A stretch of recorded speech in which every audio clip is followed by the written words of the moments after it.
لا إله إلا الله لا إله إلا الله لا إله نحمده ونصلي على رسوله الكريم أما بعد فأعوذ بالله من الشيطان الرجيم بسم الله الرحمن الرحيم الله ولي الذين آمنوا يخرجهم من الظلمات إلى النور والذين كفروا أولياؤهم الطاغوت يخرجونهم من النور إلى الظلمات أولئك أصحاب النار هم فيها خالدون. وقال الله تبارك وتعالى في مقام آخر كما ورد في سورة العنكبوت والذين آمنوا وعملوا الصالحات لندخلنهم في الصالحين سبحان ربك رب العزة عما يصفون وسلام على المرسلين والحمد لله رب العالمين. اللهم صل على سيدنا ومولانا محمد وعلى آل سيدنا ومولانا محمد وبارك وسلم. میرے انتہائی واجب الاحترام مسلمان بھائیوں، دوستوں، بزرگوں، سورۃ البقرہ کی آیت نمبر 257 آپ حضرات کے سامنے تلاوت کی ہے. اس مبارک آیت کریمہ میں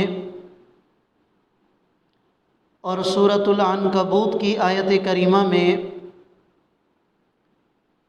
اللہ رب العالمین تمام انسانوں کی کامیابی کا ایک راز بیان فرما رہے ہیں. یوں تو پورے کا پورا قرآن تمام انسانوں کی کامیابی کا ذریعہ ہے، تو بالخصوص جو آیت کریمہ آپ حضرات کے سامنے تلاوت کی ہے، اس میں اللہ رب العالمین نے بنیادی طور پر جو چیز کامیابی کا سبب بنتی ہے اس کا ذکر فرمایا ہے. اللہ رب العالمین نے تمام انسانوں کی کامیابی کو اس اصول اور اس قانون کے ساتھ جوڑا ہے کہ ساری کائنات کے انسان وہ اللہ کی ذات پر ایمان لائیں اور پوری زندگی نیک اعمال پر گزار دیں. اور جو بھی انسان اللہ رب العالمین کی ذات پر ایمان لانے کے بعد نیک اعمال پر زندگی گزارتا ہے، تو قرآن کریم میں اللہ تعالیٰ ایسے انسان سے یہ وعدہ فرماتے ہیں کہ میں دنیا کی زندگی میں تیرا سرپرست بن جاؤں گا، اور دنیا کی زندگی میں میں تیرا نگران بن جاؤں گا، تیرے سارے کاموں کو میں خود بخود سیدھا کر دوں گا، تیری ساری پریشانیوں کو میں ختم کر دوں گا. اگر دنیا کے کسی موڑ پر تو کسی مسئلے کے اندر الجھنے لگے گا تو میں تیرے اس مسئلے کو خود بخود ٹھیک کر دوں گا، اور میں تیری حفاظت ایسے کروں گا دنیا کی زندگی میں جیسے والدین اپنے بچے کی حفاظت کرتے ہیں، اور میں تیری فکر اور تیری نگہبانی ایسے کروں گا جیسا کہ کائنات میں ایک چاہنے والا اپنے محبوب کی نگرانی کرتا ہے. تو قرآن و سنت میں اللہ رب العالمین نے یہ اصول بیان فرمایا ہے کہ اے دنیا بھر کے انسان، تم اگر میری ذات پر بھروسہ کرو گے اور میری ذات پر تمہارا یقین پختہ ہوگا تو میں رب کریم تمہارے لیے تمہاری پریشانیوں میں اور تمہارے لیے تمہاری پوری زندگی میں تمہارا سرپرست اور تمہارا نگران بنا رہوں گا۔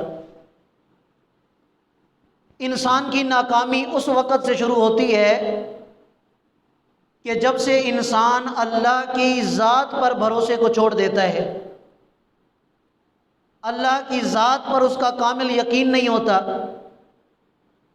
والدین اگر اس کے سرپرست بن جائیں تو یہ والدین پر بھروسہ کر لیتا ہے، بہن بھائی اگر اس کے سرپرست بن جائیں تو یہ بہن بھائیوں پر بھی بھروسہ کر لیتا ہے، اگر اس کے چچا یا اس کے ماموں یا اس کے قریبی رشتہ دار وہ اس کے سرپرست بن جائیں تو یہ ان پر بھی بھروسہ کر لیتا ہے۔ اگر یہی بھروسہ یہ اللہ کی ذات پر کر لے تو پھر اللہ کے غیر کے سرپرست بننے کی کوئی ضرورت ہی نہیں ہے، کہ جس انسان کا اللہ سرپرست بن جائے اس کو اللہ کے غیر کی سرپرستی کی ضرورت ہی نہیں ہوتی۔ اور ایک دو نہیں، بے شمار ہمارے سامنے ایسی مثالیں ہیں قرآن کریم کے اندر اور نبی کریم صلی اللہ علیہ وسلم کی مبارک سیرت میں، تاریخ اسلام کے اندر اکابرین امت کی ہمیں ایسی بے شمار مثالیں ملتی ہیں کہ جن لوگوں کی سرپرستی اللہ تعالیٰ نے کی اور جن لوگوں کی نگرانی اللہ تعالیٰ نے کی تو پوری زندگی پھر اللہ تعالیٰ نے ان کی حفاظت کی اور ہر قسم کی پریشانی اور تکلیف سے انہیں دور رکھا ہے۔ چنانچہ حضرت عمر بن عبدالعزیز رحمۃ اللہ علیہ کے بارے میں آتا ہے کہ جب ان کی وفات کا وقت قریب آیا تو ان کا دوست ان کے پاس آیا اور آ کے کہنے لگا کہ حضرت، آپ سے پہلے جو بادشاہ گزر چکے ان بادشاہوں نے اپنے بچوں کے لیے بڑے خزانے چھوڑے، بڑی جاگیریں اور جائیدادیں چھوڑی، آج دیکھیں کہ ان کے بچے بڑے مزے کی عیش و آرام کی زندگی گزار رہے ہیں، آپ نے اپنے بچوں کے ساتھ اچھا سلوک نہیں کیا۔ تو عمر بن عبدالعزیز رحمۃ اللہ علیہ لیٹے ہوئے تھے، اٹھ کر بیٹھ گئے اور فرمایا کہ کیا وجہ ہے کہ میں نے اپنے بچوں کے ساتھ اچھا سلوک نہیں کیا؟ تو آدمی کہنے لگا کہ آپ نے اپنے بچوں کے لیے پیچھے کیا چھوڑا ہے؟ اگر آج آپ مر جاتے ہیں، دنیا سے چلے جاتے ہیں، تو آپ نے اپنے بیٹوں کے لیے کوئی خزانہ نہیں چھوڑا، کوئی مال و دولت، کوئی جاگیر، کوئی جائیداد نہیں چھوڑی۔ تو اس پر حضرت عمر بن عبدالعزیز رحمۃ اللہ علیہ نے ارشاد فرمایا کہ میں اپنے بیٹے کو کلمہ طیبہ کی تعلیم اور تربیت دے کے جا رہا ہوں، اور کلمہ طیبہ کی تعلیم ایسی چیز ہے، میں نے پوری زندگی کوشش کی کہ میرے بچے اللہ کی نافرمانی نہ کریں، میرے بچوں کے اخلاق اتنے اچھے ہوں کہ کسی کو برا بھلا نہ کہیں، کسی کے ساتھ غلط بات نہ کریں۔ میں نے اپنے بچوں کی دین اسلام کے مطابق تربیت کی ہے، ہاں دنیاوی مال و دولت میں نے انہیں عطا نہیں کیا۔ اور اللہ قرآن کریم میں ارشاد فرماتے ہیں کہ جو اللہ کے نیک بندے ہوتے ہیں اللہ تعالیٰ ان کی نگرانی کرتے ہیں۔ تو میں اپنے بیٹوں کو اللہ کی سرپرستی اور اللہ کی نگرانی میں چھوڑ کے جا رہا ہوں، آگے اللہ جانے اور میرے بیٹے جانے۔ چنانچہ اسی وقت حضرت عمر بن عبدالعزیز رحمۃ اللہ علیہ وفات پا گئے، اور ان کی وفات کے بعد جن کے ہاتھ سلطنت آئی تو انہیں کسی صوبے کے گورنر کی ضرورت پڑی۔ انہوں نے دیکھا کہ پوری سلطنت میں حضرت عمر بن عبدالعزیز رحمۃ اللہ علیہ کے بیٹوں جیسا کوئی بھی شخص انہیں نہ ملا، اعلیٰ تعلیم یافتہ اور تربیت یافتہ دین اسلام کے مطابق کوئی نہیں ملا۔ تو اس نے ایک کو گورنر بنا دیا، پھر دوسرے کو گورنر بنا دیا، اسی طرح ترتیب وار حضرت عمر بن عبدالعزیز رحمۃ اللہ علیہ کے 11 بیٹوں کو 11 صوبوں کا گورنر بنا دیا گیا۔ یہ کیا تھا؟ اللہ کی سرپرستی، اللہ کی نگرانی، کہ انہوں نے اپنے آپ کو نیک بنایا، گناہوں کو چھوڑا، گناہوں سے بچ کر اللہ اور اس کے رسول کی اطاعت میں اپنے آپ کو لگایا۔ اللہ تعالیٰ نے ایسے اسباب پیدا فرما دیے کہ جو دنیا کے پیچھے بھاگنے والے تھے انہیں اللہ نے ناکام بنا دیا، اور جو اللہ کے راستے پر چلنے والے تھے اللہ نے انہیں کامیاب بنا کے دکھا دی۔ چنانچہ ایک بزرگ فرماتے ہیں کہ میں نے اپنی آنکھوں سے دیکھا کہ عمر بن عبدالعزیز رحمۃ اللہ علیہ کے 11 بیٹے وہ 11 صوبوں کے گورنر تھے، اور پہلے جو بادشاہ تھے جن کے بیٹے عیش و آرام کی زندگی گزار رہے تھے، ان پر ایسا وقت آیا کہ میں نے مسجد کے آگے انہیں بھیک مانگتے ہوئے دیکھا۔ سب کچھ ختم ہو گیا، دنیا کا مال و دولت، دنیا کے خزانے، چونکہ دینداری نہیں تھی، اللہ کی فرما برداری نہیں تھی، تو انہیں میں نے بھیک مانگتے ہوئے دیکھا۔ اور عمر بن عبدالعزیز رحمۃ اللہ علیہ کے 11 بیٹوں کو میں نے 11 صوبوں کا گورنر اپنی آنکھوں سے دیکھا۔ تو جو لوگ نیک اعمال پر زندگی گزارتے ہیں، اللہ تعالیٰ کے وہ ولی بن جاتے ہیں، اللہ تعالیٰ انہیں اپنی نگرانی میں لے لیتے ہیں۔ ملا جیون رحمۃ اللہ علیہ کے بارے میں آتا ہے، یہ بڑے پائے کے بزرگ تھے اور بہت بڑے محدث، کہ وقت کا جو بادشاہ تھا اس کو کوئی مسئلہ پیش آیا تو اس نے فتویٰ معلوم کرنے کے لیے ملا جیون رحمۃ اللہ علیہ کے پاس اپنا ایک سپاہی بھیجا۔ چنانچہ وہ سپاہی جب درسگاہ میں پہنچا تو اس نے دیکھا کہ حضرت سبق پڑھا رہے ہیں حدیث کا، تو وہ انتظار میں کھڑا ہو گیا۔ حضرت کا سبق بھی لمبا ہو گیا، تقریباً 1 گھنٹہ اس سپاہی کو انتظار کرنا پڑا۔ اس سپاہی نے 1 گھنٹے کے بعد مسئلہ پوچھا، حضرت نے فتویٰ بتا دیا، لیکن اس سپاہی کو بڑا غصہ آیا کہ اس بزرگ کے کام دیکھو کہ اسے پتہ بھی ہے کہ بادشاہ کا سپاہی آیا ہوا ہے اور میں وردی کے اندر تھا، اور اس نے میری وردی کا خیال نہیں کیا، بادشاہ کے سپاہی کا خیال نہیں کیا، اور یہ اپنے سبق میں لگا رہا۔ اسے بڑا غصہ آیا اور اس نے بادشاہ کو جا کر آگے پیچھے سے باتیں بنا بنا کے بادشاہ کو بھی صحیح غصہ دلایا کہ یہ کیسا آدمی ہے، کیسا عالم ہے، نہ اس نے آپ کی پرواہ کی، نہ آپ کے سپاہی کی پرواہ کی، نہ اس نے وردی کا خیال کیا۔ 1 گھنٹہ میں دروازے پہ انتظار کرتا رہا اور 1 گھنٹے کے بعد اس نے مجھے مسئلہ بتایا۔ بادشاہ کو بھی بڑا غصہ آیا، تو بادشاہ نے حکم دیا کہ ملا جیون کو گرفتار کر کے میرے پاس لے کے آؤ۔ اور اسی وقت بادشاہ کا ایک بیٹا ملا جیون رحمۃ اللہ علیہ کا شاگرد بھی تھا، اس نے جیسے ہی سنا تو وہ اپنے استاد کے پاس بھاگا اور جا کے کہا کہ استاد جی، میرے والد نے آپ کی گرفتاری کا اعلان کیا ہے، لہٰذا آپ تیاری کر لیں۔ تو حضرت نے فرمایا کہ کوئی بات نہیں، وضو کا ایک لوٹا میرے پاس لے کے آ جاؤ۔ حضرت نے وضو فرمایا اور وضو فرما کر مصلی پہ کھڑے ہو گئے۔ شاگرد سمجھدار تھا، اپنے والد کے پاس بھاگتا ہوا گیا اور کہنے لگا، ابا جان، آپ نے میرے استاد کے وارنٹ گرفتاری تو جاری کر دیے، لیکن یہ بھی آپ کو پتہ ہونا چاہیے کہ میرے استاد وضو کر کے مصلی پہ کھڑے ہو گئے، اگر انہوں نے آپ کے حق میں کوئی بد دعا کر دی تو پھر نہ آپ کو زمین میں کہاں جگہ ملے گی، نہ آسمان میں جگہ ملے گی۔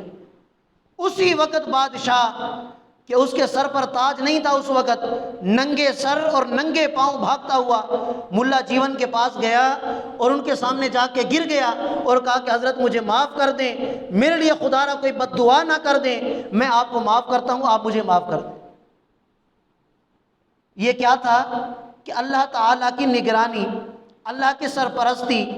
کہ جب اللہ تعالیٰ کسی کو اپنا ولی بنا لیتے ہیں، اپنا دوست بنا لیتے ہیں، اس کے اعمال کی بنیاد پر، اس کی نیک نامی کی بنیاد پر، اس کے اعمال صالحہ کی بنیاد پر، تو پھر اللہ تعالیٰ ہر پریشانی سے اس کو یوں نجات عطا فرما دیتے ہیں۔ آج کائنات میں ہر مسلمان پریشانیوں میں گھرا ہے، مسائل میں گھرا ہوا ہے، ہر مسلمان پریشان ہے، لیکن اس پریشانی کا جو حل ہے اس حل کی طرف ہماری توجہ ہی نہیں جاتی، اس حل کی طرف ہم توجہ ہی نہیں کرتے، اور وہ حل صرف اور صرف یہی ہے کہ ہمیں اللہ کی ذات پر بھروسہ کرنا چاہیے، اور اس بھروسے کے لیے ہمیں نیک اعمال پر زندگی گزارنی پڑے گی۔ اللہ اور اس کے رسول کی نافرمانی کو ہمیں چھوڑنا پڑے گا۔ تقسیم ہند سے پہلے حضرت خواجہ عبد المالک صدیقی رحمۃ اللہ علیہ سلسلہ نقشبندیہ کے بہت بڑے بزرگ ہیں، تو انہوں نے ایک مدرسے کی دہلی کے اندر بنیاد رکھی، پھر وہ مدرسہ کافی کامیاب ہوا اور اس میں سینکڑوں طلباء نے تعلیم بھی حاصل کی۔ تو ان کے بارے میں آتا ہے کہ اس وقت چونکہ تقسیم ہند ابھی تک نہیں ہوئی تھی، جب تقسیم ہند کا واقعہ ہوا تو کافر ہندو مسلمان ان کی آپس میں اکثر و بیشتر جھڑپیں رہا کرتی تھی، ایک دوسرے کو مارتے تھے۔ تو حضرت نے اعلان کر دیا کہ کوئی بھی استاد مدرسے سے باہر نہ نکلے اور کوئی طالب علم بھی مدرسے سے باہر نہ نکلے۔ لیکن ایک دن ایسا ہوا کہ اسی مدرسے کے ایک استاد کو کسی کام سے اپنے گاؤں دوسرے جانا پڑا۔ اب جب وہ استاد گھر سے باہر نکلے تو ان کی ملاقات ایک سکھ سے ہو گئی۔ اب پہلے تو یہ ڈر گئے کہ یہ سکھ بھی ہمارے مخالف ہیں اور میری ملاقات بھی اس سے ہو گئی تو ہو سکتا ہے کہ یہ مجھے مار نہ دے۔ تو اس سکھ نے آ کر اس عالم سے ایک سوال کیا کہ اچھا ہمیں پتہ چلا ہے کہ تم نے کوئی فوج منگا لی ہے۔ تو پہلے تو یہ پریشان ہوئے کہ ہمیں تو پتہ نہیں کون سی فوج اور کہاں سے فوج آ گئی۔ تو یہ جو استاد یہ کہنے لگے کہ ہاں ہم نے ایک فوجی دستہ تیار کر رکھا ہے اپنی حفاظت کے لیے۔ اب جیسے ہی یہ بات ہوئی تو یہ فوراً مدرسے کی طرف واپس گئے اور حضرت خواجہ عبد المالک صدیقی رحمۃ اللہ علیہ کو انہوں نے یہ بات سنائی کہ یوں مجھے ایک سکھ ملا ہے اور اس نے کہا کہ تم رات کے وقت تم نے ایک فوج تیار کر رکھی ہے جو تمہارے مدرسے کی حفاظت کرتی ہے۔ تو حضرت فرمانے لگے کہ ہاں یہ فوج اللہ کی فوج ہے، اور جو رات کے وقت ہمارے مدرسے کی حفاظت کرتی ہے، ہم سارا دن قال اللہ اور قال الرسول کے نعرے لگاتے ہیں، تو کیا اللہ تعالی ہماری سرپرستی نہیں کریں گے؟ ہماری طرف سے کوئی فوج نہیں، یہ اللہ کے فرشتے ہیں جو ہمارے مدرسے کی حفاظت کرتے ہیں۔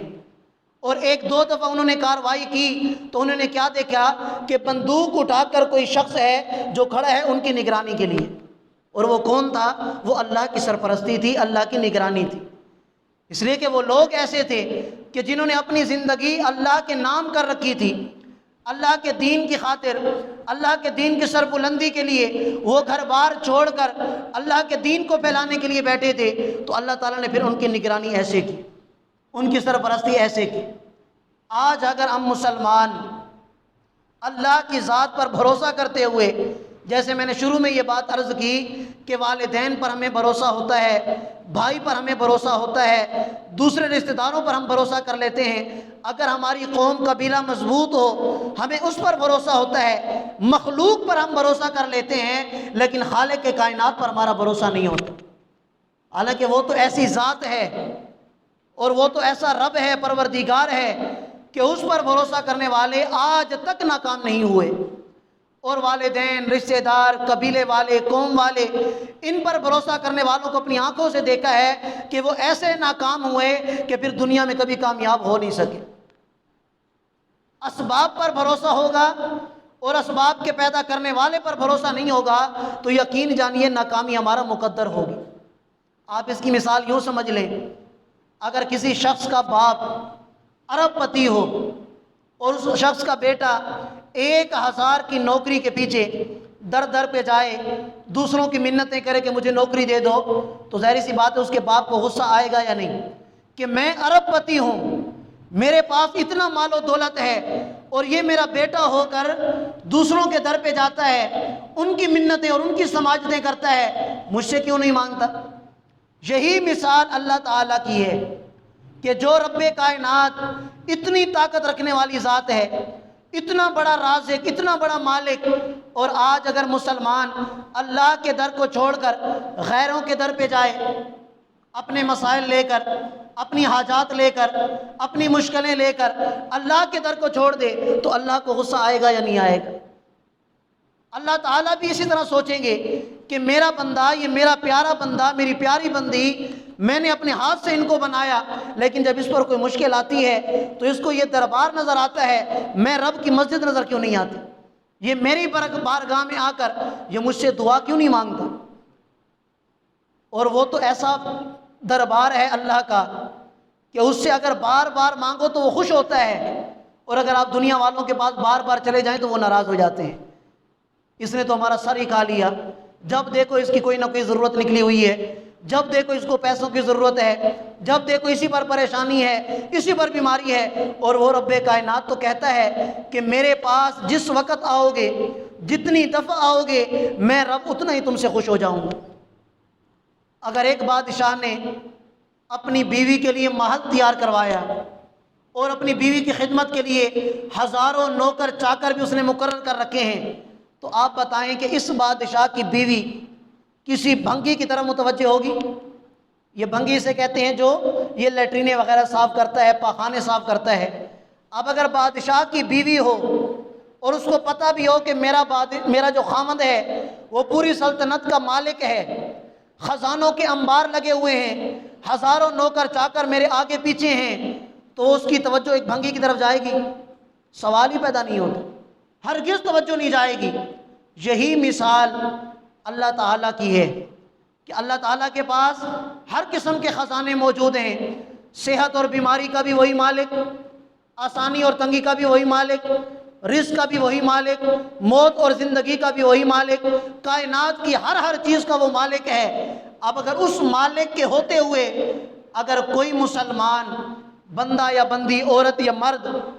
وہ شیطان کی طرف متوجہ ہو جائے جس کی مثال ایک بھنگی کی طرح ہے، تو اللہ تعالیٰ اس انسان پر کتنے ناراض ہوں گے۔ تو آج تو ہمارے پاس موقع ہے، اللہ تعالیٰ نے یہ دنیا کی زندگی بطور امانت ہمیں عطا کی ہے، اور اس امانت کا صحیح استعمال تب ہوگا کہ جب ہم مسلمان ایمان لانے کے بعد نیک اعمال پر اپنی زندگی گزار دیں۔ اور پھر اللہ کا وعدہ ہے ان اللہ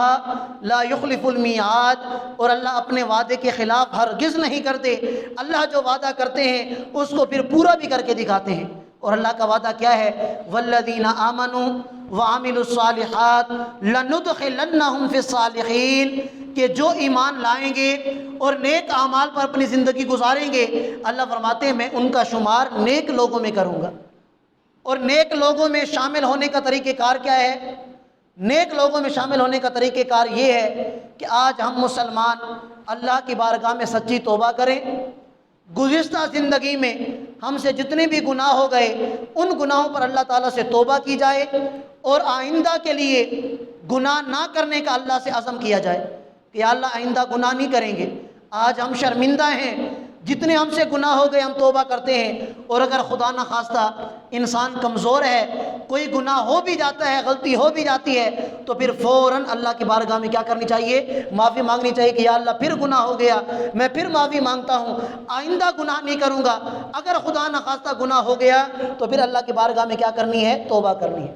یوں اللہ تعالیٰ صالحین میں شمار فرما دیں گے۔ اور صالحین میں شمار کرنے کا مطلب کیا ہے؟ کہ اللہ تعالیٰ انشاءاللہ مرنے کے بعد اپنی رضا بھی عطا فرمائیں گے اور جنت میں اعلیٰ مقام بھی عطا فرمائیں گے۔ تو اللہ تعالیٰ ہم سب مسلمانوں کو ایمان لانے کے بعد، چونکہ وہ دولت اللہ نے ہمیں عطا فرما دی، اپنے فضل اور کرم سے اعمال صالحہ پر زندگی گزارنے کی توفیق عطا فرما دیں۔ وآخر دعوانا ان الحمد للہ رب العالمین۔ جزاکم اللہ خیر۔